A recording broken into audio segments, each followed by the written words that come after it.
Chegamos no chalé Aroma da Serra e adivinha o que eu mais gostei? Minha primeira vez com uma lareira. Foi muito bom, aqueceu bem. De manhã foi outra surpresa. Vejam essa área externa.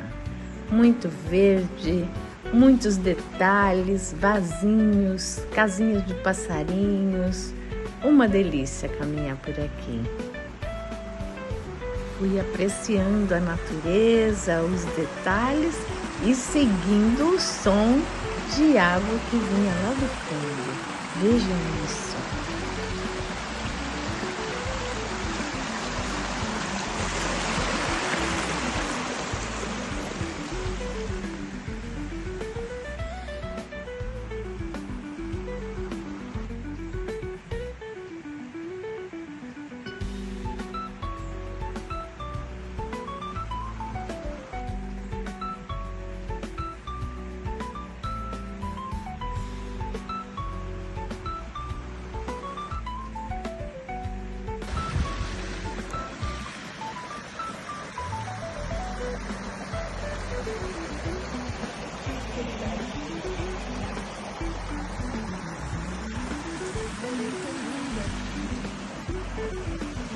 E para nossa surpresa, um riacho no fundo da pousada. Muito lindo, né? Acordar com esse barulhinho e com esses passarinhos.